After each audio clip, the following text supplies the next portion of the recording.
সাহেবের কাছে আত্মগোপন করে থাকে, থাক থাক, আমরা আমাদের কাজ করে যাই। সুলতান আপনি হচ্ছেনই সর্দার, এটা নিশ্চিত। তুমি তুমি কাজী সাহেবকে শ্রদ্ধা করো, তাই না আন্দিল?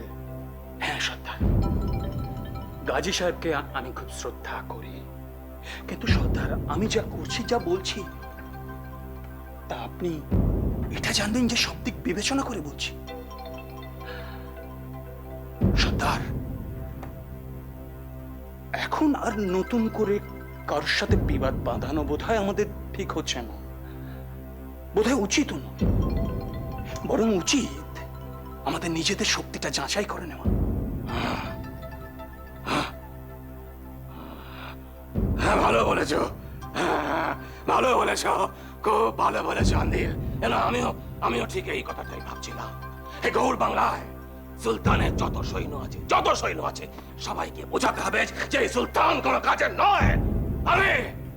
আমি প্রকৃত ক্ষমতার অধিকারী, আমি সব। পারবে না আন্দিল, বোঝাতে পারবে না। আপনি কি চান? আমি চাই তুমি সব কটা সীমান্ত ঘুরে দেখো। ওই উত্তর পূর্ব সীমান্তে ভালো কর সংগ্রহ হচ্ছে না, ওখানে আগে যাবে। সুলতানকে আমি বলে দেবো। তুমি এখন যাও আন্দিল, বিশ্রাম নাও, যাও। আপনি যেমনটা বলবেন তাই হবে সর্দার, আমি তাই করব। খুদা হাফেজ।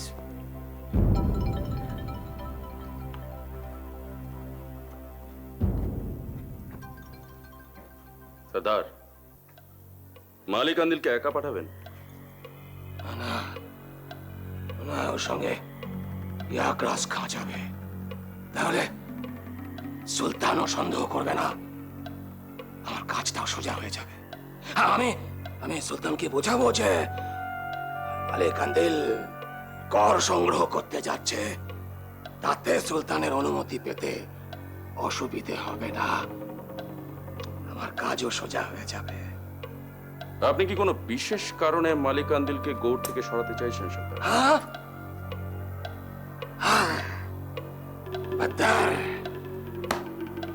বুদ্ধিমান তুমি। মালিক আন্দিল আমার সব থেকে বিশ্বাসভাজন, সব থেকে। তবে কি জানো, এই সময় ওর আমার পাশে থাকাটা ঠিক নয়। আমার কাজে পদে পদে বাধা দেবে ও। কে বলতে পারে হয়তো আমাকে সরিয়ে ওই মাসনাতে বসতে চাইবে। আমি কোনো ঝুঁকি নেব না, কোনো ঝুঁকি না।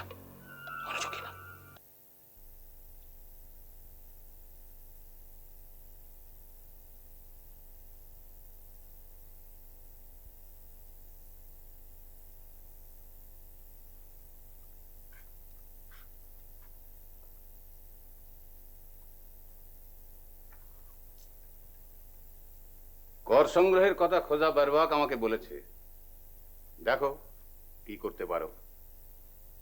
সুলতান মালিক, আপনি যদি আদেশ করেন তাহলে আমি আমার একটা মনের কথা বলতে পারি। বলো। ঠিক এই অবস্থায় আমার কি গৌড়ের বাইরে যাওয়াটা ঠিক হচ্ছে? এই অবস্থায় মানে কি বলতে চাও আন্দিল? গুস্তাখি মাফ মেহেরবান, কথাটা বলা উচিত বলে মনে হলো তাই বললাম। কি কথা? পণ্ডিত প্রভাকর মিশ্রের আশ্রম পোড়ানোর পরে দেশের হিন্দু মুসলমান সমস্ত মানুষ খোঁজা বারবাকের উপর ক্ষিপ্ত হয়ে আছে। এর থেকে বড় যদি কোনো গোলযোগ হয় সেক্ষেত্রে সব থেকে ক্ষতি হবে আপনার, এমনকি আমার জানও যেতে পারে। আমি জানি আন্দিল,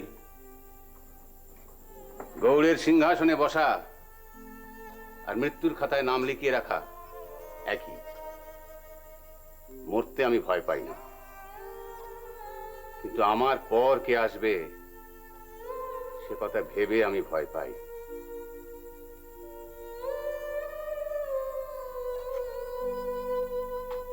তুমি ভেবো না আন্দিল, তুমি নিশ্চিন্তে যাও। হ্যাঁ, এখন আমার প্রাণের চেয়ে তোষাখানায় কর সংগ্রহ সবচেয়ে জরুরি।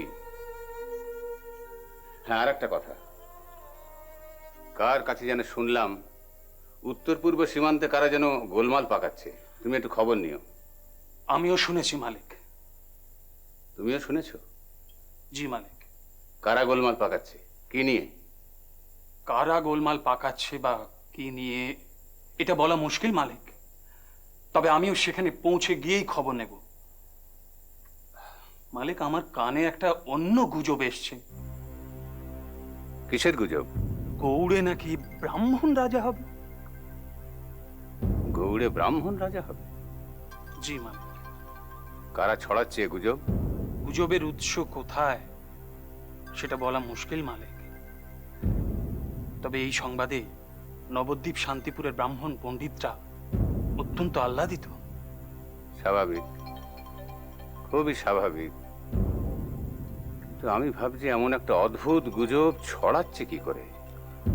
মালিক, গুজব গুজবই, তাতে বেশি কান না দেওয়াই ভালো মালিক। হ্যাঁ ঠিক। আচ্ছা, তুমি যেতে পারো। আমি কি তাহলে কালকেই রওনা দেব? হ্যাঁ, কালই।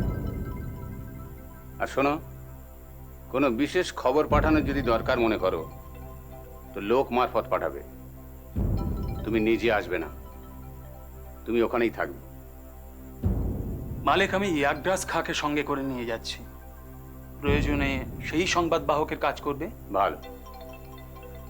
ইয়াগরাজ খা উত্তর পূর্ব সীমান্তকে ভালো করে চেনে, জানে, বোঝে, তাতে করে তোমার সুবিধেই হবে। মালিক, যদি আপনার বিশেষ কোনো প্রয়োজনে আমাকে প্রয়োজন হয়?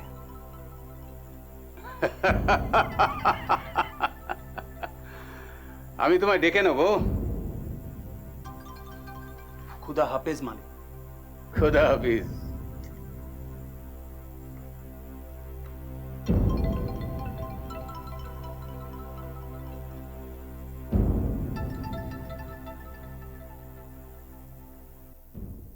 কোনো ভুল করা চলবে না।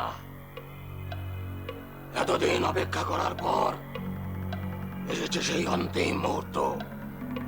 আজ রাতে আপনি যা যা বলেছেন সেই মতোই কাজ হবে সর্দার। আমাদের দিক থেকে কোনো রকম ভুল হবে না, এই কথা আপনাকে হলফ করে বলতে পারি। ভুল আমারও হবে না দোস্ত। প্রাসাদের ভেতর এমন ব্যবস্থা করা আছে, সুলতান জালালউদ্দিনের শেষ চিৎকারটাও কারো কানে পৌঁছবে না। শুরু করবো আমি, শেষ করবে তোমরা। কিন্তু সর্দার, মালিক আন্দিল এখন এখানে নেই, তাকে বাদ দিয়ে তাকে না জানিয়ে এত বড় একটা ব্যাপার। ওকে একটু অবাক করে দেব। ঘুম থেকে উঠে ও যখন শুনবে যে সুলতান জালালউদ্দিন আর নেই, তখন বড় অবাক হয়ে যাবে। ও ওকে বাদ দিয়ে এত বড় একটা কাজ করা সম্ভব? কিন্তু সর্দার, আমরা মালিক আন্দিলকে বাদই বা দিচ্ছি কেন? আপনি কি ওকে কোনো ব্যাপারে সন্দেহ করেন? তওবা তওবা, ও তোমাদের চোখের মণি। ওকে সন্দেহ করতে কখনো পারি? তাহলে তো তোমাদেরকেও অবিশ্বাস করতে হয়। আসলে কি জানো, আন্দিল বড় বড় ইমানদার, বড় শরীফ। ও কিছুতেই ভুলতে পারে না যে ও সুলতানের কেনা গোলাম। ও কিছুতেই বোঝে না যাদের হাতে পায়ে শেকল ঝোলে তাদের ইমানও নেই, ইজ্জত নেই। ও এখানে থাকলে এটা সেটা প্রশ্ন করত, এটা ওর দোষ না, এটা ওর স্বভাব। যাতে আসল কাজটা পিছিয়ে যেত। আপনি আমাদের সর্দার, কিন্তু আন্দিল আমাদের সাথী। আপনার হুকুম আমরা মানব, কিন্তু আন্দিল যদি না চায়। চাইবে না, সে তার শেকল বাঁধতে চাইবে না, গোলামি থেকে মুক্তি চাইবে না। তোমরা চাও না স্বাধীন মানুষের মতো মাথা উঁচু করে বাঁচতে? নিশ্চয়ই চাই। তাহলে আন্দিলি বা চাইবে না কেন? শুনে রাখো, আমরা আপসিরা যে গৌড়ের মাসদার দখল করব, এই সিদ্ধান্ত আজকের নয়, অনেক দিন আগের। আন্দিল তা জানে। হ্যাঁ জানে, কিন্তু সেটা আজকেই হবে বা এভাবেই হবে সেটা। হ্যাঁ, চাইছি না, তার কারণ আন্দিল বড় দুর্বল, এক পা এগোয় দুটো পা পেছোয়। আর কোনো প্রশ্ন? কোনো প্রশ্ন নেই। একটা কথা তোমরা মনে রেখো, আমরা এদেশের মানুষ নয়, এই বিদেশে আমাদের সকলের ভাগ্য এক সুতোয় গাঁথা। বাঁচলে আমরা সবাই বাঁচব, সবাই। আর মরলে সবাই মরব। ঠিক, একদম ঠিক। সামনে ওই বাঁচার রাস্তাটা আমাদের ডাকছে। চলো, চাপিয়ে পড়ি। জান কবুল সর্দার। এবার চলে যাও নিজেদের জায়গায়। হ্যাঁ? রাত মাঝামাঝি হলে আমি অন্ধর্মহলে ঢুকবো। আমরা তৈরি থাকবো, একদম বেফিকার থাকুন সর্দার।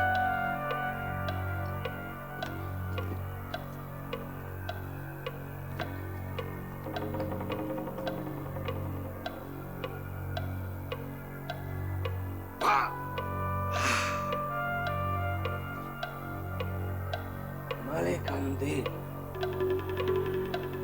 বড় ইমানদার, বড় শরীফ। সুলতানকে জানে মেরে ফেলা হোক, এটাও চায় না। এটা নাকি নিমক আর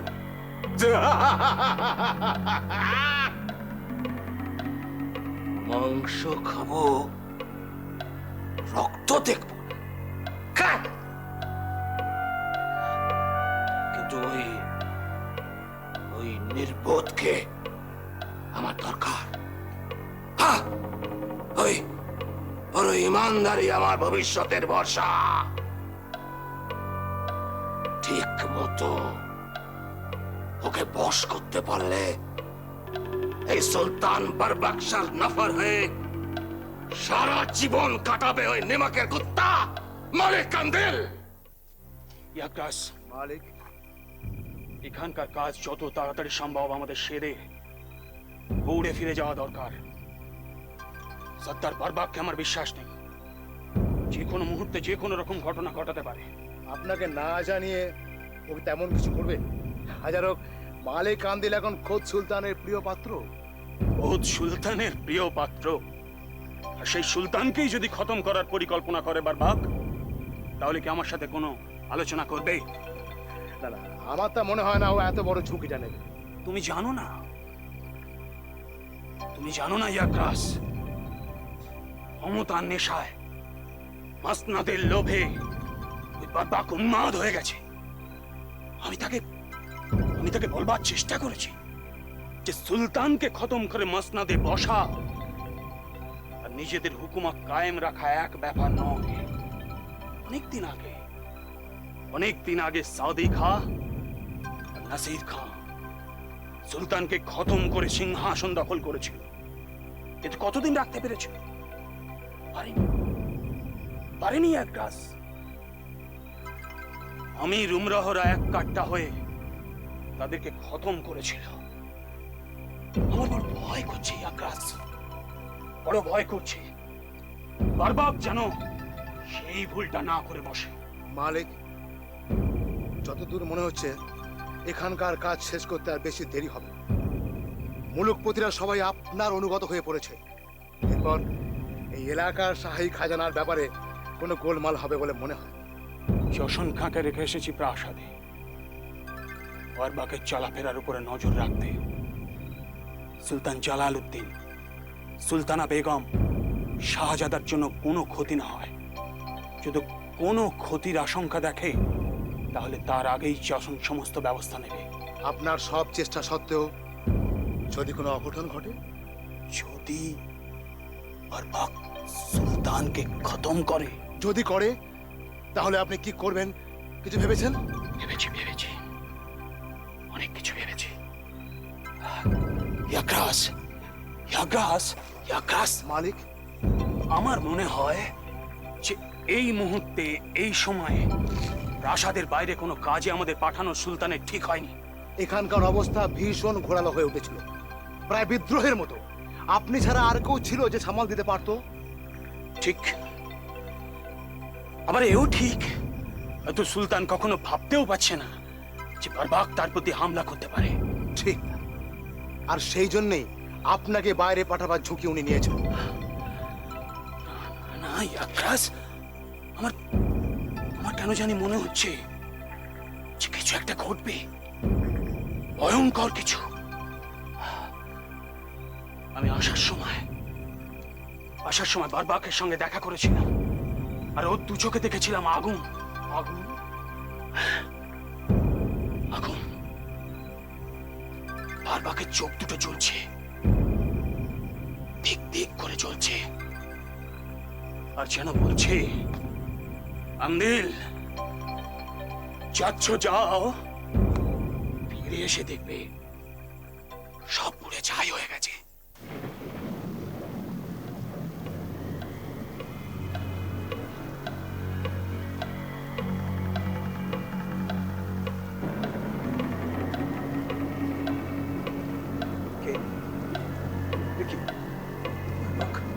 তুমি এখানে কেন? কি চাই? আল্লাহর নাম করো সুলতান জালালউদ্দিন, তোমার জীবন শেষ হতে চলেছে। না না, আমি তো কারোর ক্ষতি করিনি, আমি তো জুলুম করিনি, তবে আমাকে শেষ করে দিচ্ছ কেন? তোমাদের জামানা শেষ। কাল থেকে গৌড়ের মাসনাদের কায়েম হবে কৃতদাসদের হুকুমত। সে হুকুমত তোমরা কতদিন কায়েম রাখবে? সে তো শেষ হয়ে যাবে, খুব শীঘ্রই শেষ হয়ে যাবে। সেটা দেখার জন্য তুমি আর বেঁচে থাকবে না জালালউদ্দিন।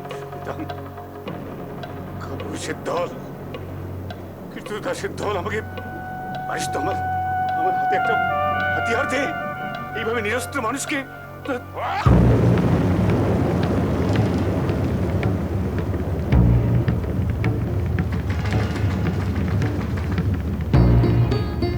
কে ওখানে?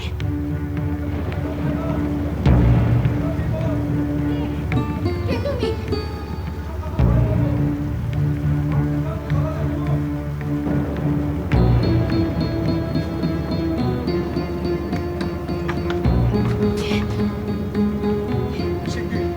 শিগগির আমাদের এখান থেকে পালিয়ে যেতে হবে বেগম সাহেবা। পালাতে হবে। কেন? কেন পালাতে হবে? সুলতান জালালউদ্দিন,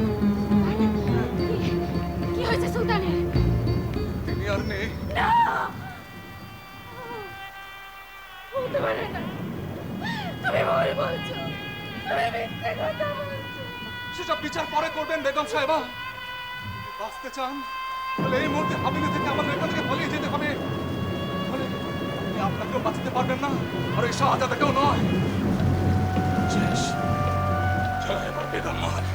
বেগম মহলে। হ্যাঁ, ওই লক্ষ্য সুলতানা বেগম আর ওই বাচ্চা শাহজাদা, ওদেরও খতম করতে হবে। হ্যাঁ, খতম করতে হবে, না হলে নিষ্কণ্ঠ খাবো কি করে? শুধু সুলতানকে সরিয়ে দিলে তো চলবে না, শাহী খানদানকে শেষ করে দিব। কিন্তু তুমি কে? তোমাকে আমি কিভাবে বিশ্বাস করবো? সে বিশ্বাস করা বা না করা সে অভিরুচি আপনার, তবে আপনাকে শাহজাদাকে রক্ষা করার দায়িত্ব আমার। সে দায়িত্ব আমি পালন করবই। কিন্তু কে? কে তোমাকে দিয়েছে সে দায়িত্ব? মালিক আন্দিল। উপায় নেই, স্পর্শ করার গুস্তাকি মাফ করবেন। চলে আসুন। কোথায় কোথায় সুলতানা বেগম আর সেই ইবলিসের বাচ্চা? কোথায় গেল?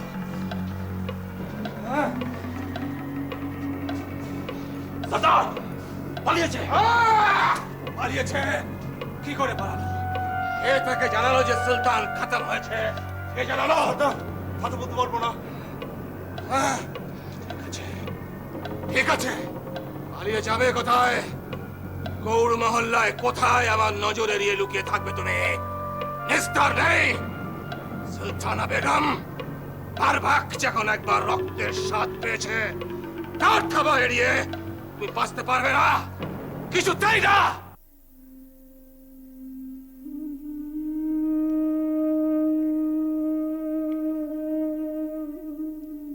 গুরুদেব,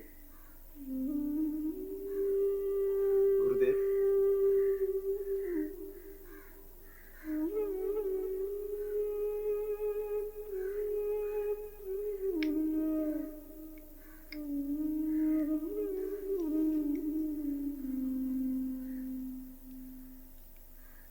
নিন, এটা খেয়ে নিন। কি হবে? আপনাকে সুস্থ থাকতে হবে। কেন? যে দেহের কোনো কাজ নেই, সে দেহ ধারণ করারই বা কি অর্থ? কাজ নেই কেন বলছেন? কাজ নেই বলেই বলছি। দিনের পর দিন কি করছি আমি? শয্যাগত হয়ে পড়ে আছি। পঠন পাঠন শ্রবণ দর্শন সবই তো চলে গেছে এই জীবন থেকে। কিছুই চলে যায়নি প্রভু। হ্যাঁ, সাময়িকভাবে হয়তো একটা আঘাত এসেছে, কিন্তু গুরুদেব সেটাই তো সব নয়। দিনের পর রাত আসে, কিন্তু সেই রাতের পরে কি দিনের আলো দেখা যায় না? তোষক, আমি বুঝতে পারছি যে তোমাদের হাত থেকে আমার নিস্তার নেই। দাও।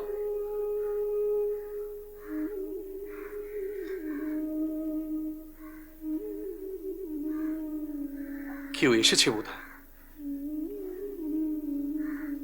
বন্ধুস্থানীয় কেউ, শশাঙ্ক সংকেত দিচ্ছে।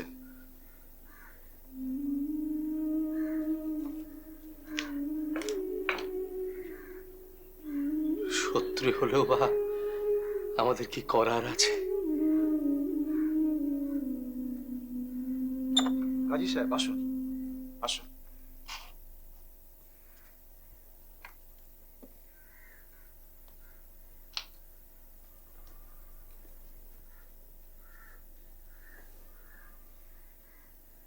কেমন আছেন?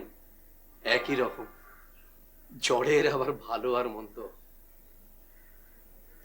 একটা দুঃসংবাদ আছে পণ্ডিতজি। মৃতের অন্তরে আর নতুন করে কোনো আঘাত লাগবার নয়। আপনি বলুন গাজী সাহেব। সুলতান জালাল উদ্দিন নিহত। সে কি? হত্যাকারী কে? বারবাক, খোজা বারবাক সুলতান জালাল উদ্দিনকে হত্যা করে সে মসনদ দখল করেছে। গৌড়ের মসনদে আবার একটা রক্তের আলপনা? হ্যাঁ, আমি অনেক দিন থেকে এরকম একটা কিছু আশঙ্কা করেছিলাম, কিন্তু সেটা যে এত দ্রুত ঘটবে সেটা আমি। খোজা বারবাক যদি সিংহাসনে বসে তাহলে তো দুর্দিন, ঘোর দুর্দিন। আমি তো ভাবতেই পারছি না এই হিংস্র বর্বর কৃতদাসকে লাগাম পড়াবে কে? ঈশ্বর। হ্যাঁ, উনি ছাড়া তো আর কাউকে কিছু ভাবতে পারছি না। যতদিন সুলতান জীবিত ছিলেন ততদিন এই হাফসির একটু সমঝে চলত। এখন তো ওদেরই হুকুমত, সুতরাং যা খুশি তাই করবার অধিকার। এখন আর ওদের বাধা দেবে কে? এক্ষেত্রে আমাদের কি করা উচিত? অবিলম্বে পণ্ডিতজিকে এখান থেকে সরিয়ে ফেলতে হবে। না না গাজী সাহেব, এ হয় না। আমি এই স্থান ছেড়ে নড়ব না। বারবাক জালাল উদ্দিনকে হত্যা করেছে, এরপর হয়তো আমাকেও হত্যা করবে। করুক, ঈশ্বরের যদি তাই ইচ্ছা হয় হোক, কিন্তু অনর্থক মৃত্যু ভয়ে পালিয়ে বেড়াবো কেন? মৃত্যু ভয় নয় পণ্ডিতজি, মৃত্যু ভয় নয়। এই বর্বর ঘাতকদের থেকে আত্মরক্ষাই এর উদ্দেশ্য। এটা যদি আমরা না করি তাহলে খোদা তাআলার ইচ্ছারই অবমাননা করি। কোথায় নিয়ে যেতে চাইছেন গুরুদেবকে? ভাবছি, তাই ভাবছি এমন কোথাও নিয়ে যেতে হবে যাতে কিনা এই বর্বর হাফসিরা ধারণাও করতে পারবে না পণ্ডিতজি এখানে লুকিয়ে আছে। গুরুদেবকে কবে নিয়ে যাবেন? আজই রাত্রে। প্রতিটি মুহূর্তই বড় ভয়ঙ্কর। দেরি হলে বড্ড দেরি হয়ে যাবে। আজ রাতে আমি পালকি নিয়ে আসবো, তোমরা তৈরি থেকো।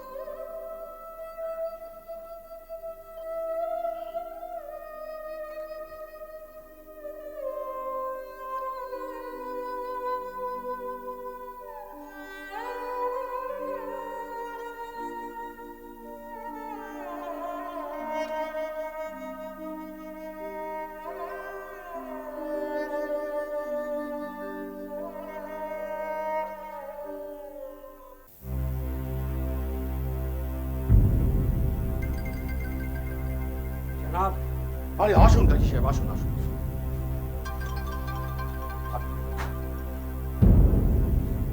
এটা কোন জায়গা?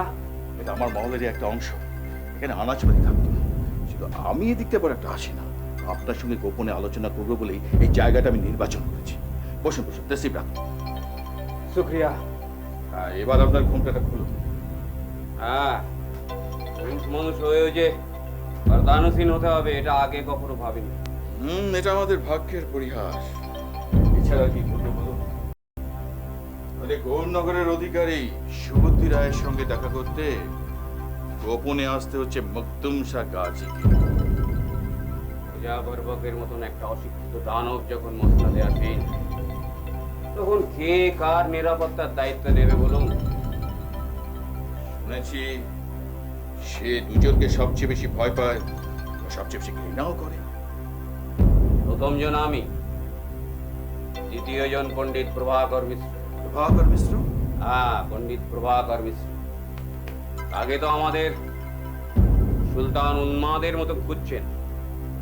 তিনি যদি জানতে পারেন যে আমি পণ্ডিতকে আশ্রয় দিয়েছি, গোপনে রাতের অন্ধকারে আপনার সঙ্গে দেখা করতে এসেছি, তাহলে উনি সশন্যে আপনার হাভেলি ঘিরে ফেলবেন, থানা তল্লাশি করবেন। কিন্তু কোনো উপায় নেই, যে করেই হোক পণ্ডিতজিকে বাঁচাতেই হবে। পণ্ডিতজি সুস্থ তো? হ্যাঁ, আগের থেকে খানিকটা সুস্থ, কিন্তু মানসিকভাবে ভেঙে পড়ছে নিশ্চয়ই। একেবারে তাই। যতদিন না ওকে সুস্থ জীবনে ফেরাতে পারছি, ততদিন ওই দুঃস্বপ্নের স্মৃতি উনি ভুলতে পারবেন। সেজন্য আমি বলছি ওকে নতুন করে আশ্রম গড়ে দিতে হবে। সেজন্য আমি যথাসাধ্য চেষ্টা করবো, আপনাকে সাহায্য করবো। কিন্তু আপনাকে সাহায্য করবে কে? সুলতানের হাত থেকে আপনি বাঁচবেন কি করে? বারবাক আমাকে মারবে না, কারণ ও জানে উলেমাদের মধ্যে আমার প্রতিপত্তি আছে। আর এই কথাটাই ফিরোজ অনবরত ওর মাথায় ঢুকিয়ে যায়। মালিক আন্দি? হ্যাঁ, ওরই নাম ফিরোজ খাঁ। এই হিংস্র হাফসিদের মধ্যে ওকেই একটু মানুষ বলে মনে হয়। ওকে কতদিন থেকে চেনেন আপনি? বহুদিন। মরহুম সুলতান জালালউদ্দিনের আমলে ওর সাথে আমার প্রথম পরিচয়। তারপর মাঝে মধ্যে আমার কাছে আসতো, এটা সেটা জিজ্ঞেস করতো। পণ্ডিত প্রভাকর মিশ্র যে আমার কাছে আসবেন এটা মালিক আন্দি চান? এখনো না, আর একটু পরখ করা দরকার। আন্দিল বরবাকের সবচেয়ে বিশ্বস্ত অনুচর, সেই জন্যে আমি আর কোনো ঝুঁকি নিইনি। ভালোই করেছেন। তবে একটা কথা, নতুন পরিবেশে পণ্ডিত সুস্থ আমি জানি, কিন্তু হাফসিদের এই শাসন কতদিন চলবে? তার মধ্যে তো আশ্রম গড়ে তোলা সম্ভব নয়। নেশাগ্রস্ত মাতালের মাথায় কতদিন শাসনের তাজ থাকবে জনাব সুবুদ্ধি রায়? আমাদের কাজ হলো ওর শেষ দিনটাকে একটু এগিয়ে আনা। দৌড়ের সব আমির তো চাইছি যে বরবকশাই শেষ হোক, পারছে না শুধু ওই মালিক আন্দিলের জন্য। ও একাই যেন 10 জনের হয়ে 10 দিক থেকে ঘিরে রেখেছে সুলতানকে। একটা ব্যাপার কি জানেন জনাব, এই আন্দিল কিন্তু বরবককে খুব একটা শ্রদ্ধা করে না, বরঞ্চ ঘৃণাই করে। কিন্তু কিছু একটা ব্যাপার আছে যার জন্য আন্দিল কখনো সরাসরি বরবকের বিরুদ্ধে কিছু করে না। কি ব্যাপার? সেটা জানতেই আজ রাতে আমি ওর সাথে দেখা করব। না না না, আপনি না, আমি দেখা। মালিক আন্দিলের সঙ্গে আমার পরিচয় আছে, ভালোই হইল। ওর সম্বন্ধে আমি অনেক কিছু জানলাম। ভাবছি হোসেন খাঁকে নিয়ে যাব মালিক আন্দিলের কাছে। হোসেন? হ্যাঁ। তাকে কি আমি আগে কখনো দৌড়ে দেখেছি? দেখে থাকতেও পারেন, আবার নাও দেখে থাকতে পারেন। তবে ওই শহীদ বংশের ছেলে, কথাবার্তা খুব ভালো। জায়গায় পড়লে অনেক উপরে। মালিক আন্দিলের সঙ্গে ওর পরিচয় হওয়াটা দরকার। ছেলেটি সম্পর্কে আপনি খুব উঁচু ধারণা পোষণ করেন। হ্যাঁ গাজী সাহেব, ছেলেটি সত্যি সৎ। একবার ভুল করে আমি ওকে খুব কড়া শাস্তি দিয়েছিলাম। পরে অনুতপ্ত হয়ে ওর কাছে আমি ক্ষমা চেয়েছি। ও হাসি মুখে সব ভুলে গেছে। বাহ, ছেলেটি রেলে মাঝে দেখছি। গৌড়ের রাজনীতিতে ওর স্থান পাওয়া উচিত। ঠিক আছে, আপনি আপনার কাজ করুন, আমি দরবারি আমিরদের সঙ্গে দেখা করব। সবাই বারবাকের উপর চটা, শুধু একটু ফিরোজের সাহায্য পেলেই। আমি ওকে পরিষ্কার জিজ্ঞেস করব, বারবার সেই কতদিন চলবে? ও নিজে সুলতানকে শেষ করে দিচ্ছে না কেন? ঠিক আছে, আজ আমি চলি। কাল রাতে ঠিক এরকম সময় এসে আপনার সঙ্গে দেখা করে যাব। এখন আপনাদের সাফল্য কামনা করা ছাড়া আমার আর কিচ্ছু করার নেই। খোদা হাফিজ। খোদা হাফেজ।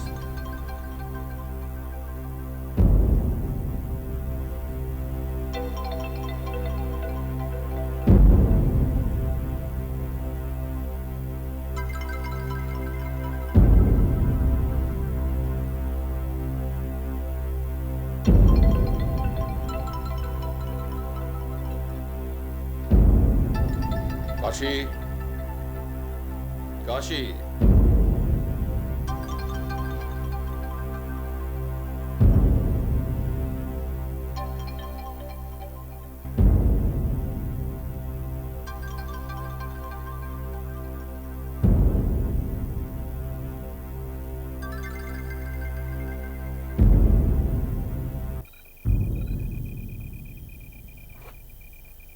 এমনটা যে হবে আমি জানতাম, কিন্তু এত তাড়াতাড়ি যে ঘটবে আমি কল্পনাও করতে পারিনি। আমাকে সীমান্তে পাঠিয়েছিল বারবাক আমার অনুপস্থিতিতে সুলতানকে খতম করবার জন্য, কারণ এখানে থাকলে আমি তাকে নিশ্চয় করে বাঁধা দিতাম। সর্দার বারবাক এখন নতুন নাম নিয়েছে, সুলতান শাহজাদা। ভালো ভালো, আপনি তাহলে নতুন সুলতানের কাছে যান, তাকে গিয়ে খবর করুন যে আমি ফিরে এসেছি, আর এও জেনে আসুন যে আমার জন্য তার কি আদেশ। জি, আজ রাতে খবরটা দেবো কি? না, তার দরকার হবে না, কালকে গেলেই চলবে। কিন্তু জসন খাঁ কোথায় গেল? জসন খাঁ মরহুম সুলতানের বেগম আর তার শিশুপুত্র এই মহলে নেই। তাহলে তারা কোথায়? তারা কি নিরুদ্দেশ? জসন খাঁ তো এত দায়িত্ব জ্ঞানহীন নয় যে আমি ফিরে এসেছি জানা সত্ত্বেও সে আমার সাথে দেখা করলো না। মালিক, জসন, আমি আমার সমস্ত দায়িত্ব পালন করে এসেছি। বেগম সাহেব আর তার শিশুপুত্র খুব ভালোই আছেন। জসন, জসন তারা কোথায়? কোথায় তারা? পাশের ঘরেই আছেন, নিয়ে আসবো এক্ষুনি এখানে। যাও, নিয়ে এসো।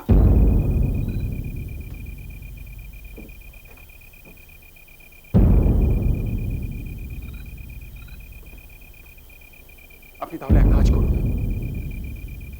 আজ রাত্রেই নতুন সুলতানকে খবর দিন যে আমি তার আদেশের অপেক্ষায় আছি, আর তার মধ্যেই সুলতানা বেগম আর তার শিশুপুত্রকে একটা নিরাপদ জায়গায় রাখবার একটা ব্যবস্থা করতে হবে। আপনি যান। খুদা হাফিজ।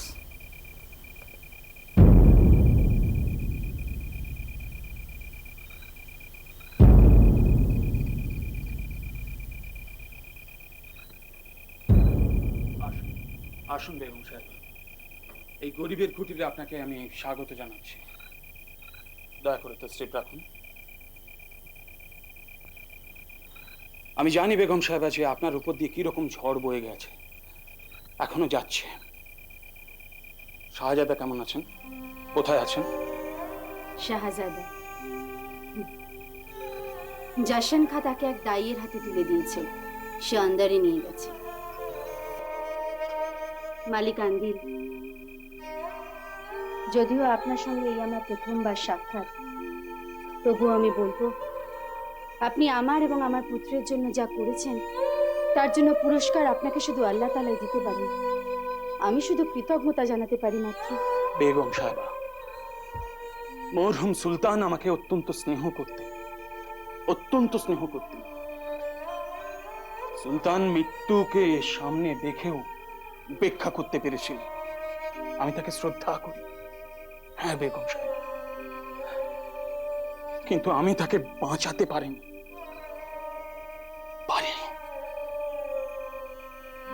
কিন্তু এও অনেক বেগম সাহেবা যে আপনারা জানে বেঁচে আছেন। যদি আল্লাহ তাআলা চান তাহলে একদিন গৌড়ের সিংহাসনে আপনার সন্তানই বসবে। না না মালিক আঙ্কেল, না। কোনো মা কি পারে তার সন্তানকে নিশ্চিত মৃত্যুর মুখে ঠেলে দিতে? তা পারে না। আমি একটু শান্তি চাই মালিক আঙ্কেল। আমি আর ওই অভিশপ্ত রাজমহলে ফিরে যেতে চাই না। বেগম সাহেবা, এটা আপনার অভিমানের কথা। আর রাজনীতিতে মান অভিমান এসবের কোনো কি স্থান আছে? সুলতান জালালউদ্দিন তার প্রজাদের ভালোবাসতেন। হিন্দু মুসলিম নির্বিশেষে সকলের ভালো তিনি চাইতেন। তাকে হত্যা করে যে তার মসনদে বসেছে তার ভালো কোনো দিন আল্লাহ তাআলা হতে দেবেন না। জানেন, আমার কাসেমের মৃত্যুর পর আমি দিনের পর দিন রাস্তায় রাস্তায় পালিয়ে বেরিয়েছি আর ভেবেছি কবে ওই খোঁজা বারবাকের দিন শেষ হবে, কবে? ওসব কথা এখন থাক বেগম সাহেবা। এখন আপনি এবং আপনার সন্তানকে নিয়ে একটা নিশ্চিন্ত জায়গায় থাকুন, সেটাই আগে করা দরকার। হ্যাঁ, কিন্তু গৌরনগর থেকে পালাবার সমস্ত পথই তো খোঁজা বারবার করা নজর রেখেছে। আমি জানি, আর জানি বলে ঠিক আপনাকে এমন একটা জায়গায় রাখতে চাই যে জায়গার কথা বারবার স্বপ্নেও ভাবতে পারবে না। কোথায়? কুলিদের বস্তিতে। কুলিদের বস্তিতে? এছাড়া কোনো উপায় নেই বেগম সাহেবা, কোনো উপায় নেই। আপনি কোথায় কোথায় থাকতে পারেন, কোথায় যেতে পারেন, বারবাকে সবকিছু জানা। আমিও বারবাকে সন্দেহের ঊর্ধ্বে নই। এখন আপনার উচিত গৌড়ের লক্ষ লক্ষ সাধারণ মানুষের মধ্যে মিশে যাওয়া। আমি জানি বেগম সাহেবা, বস্তিতে থাকতে আপনার খুব কষ্ট হবে। এতদিন মৃত্যুর ভয়ে আমি পালিয়ে পালিয়ে বেরিয়েছি, আজ জীবনের আশা দেখতে পেয়েছি। না মালিকান্দি, কোনো কষ্টই আমার গায়ে আর লাগবে না। আমাকে নিশ্চিত করলেন বেগম সাহেবা, তাহলে আর দেরি করা উচিত নয়। এখনই শাহজাদাকে সঙ্গে নিয়ে রওনা দেওয়া দরকার। যশন খা সমস্ত রকম ব্যবস্থা করবে। আর একটা কথা বেগম সাহেবা, আপনি কখনো ভুলে যাবেন না যে একদিন না একদিন আপনাকে এই রাজমহলে ফিরে আসতেই হবে। কি জানি, হয়তো হবে। নসিবে কি লেখা আছে তাকে কেউ বলতে পারে। তবে আমিও মনে মনে একটা প্রতিজ্ঞা করেছি মালিকান্দি, যে আমার স্বামীর হত্যাকারীকে হত্যা করে গৌড়ের মসনদ দখল করবে তাকে আমি সাহায্য করব। অবশ্য যদি আমার সাহায্য তার প্রয়োজন হয়। প্রয়োজন পড়বে বেগম সাহেবা, প্রয়োজন পড়বে, নিশ্চয়ই প্রয়োজন পড়বে। আপনি ইচ্ছা করলে আমার সাথে গোপনে যোগাযোগ রাখতে পারেন। আর যশন খাঁ আপনার সঙ্গে নিয়মিত যোগাযোগ রাখবে। আপনাকে আরেকবার ধন্যবাদ জানাই মালিকান্দি। খুদা হাফেজ।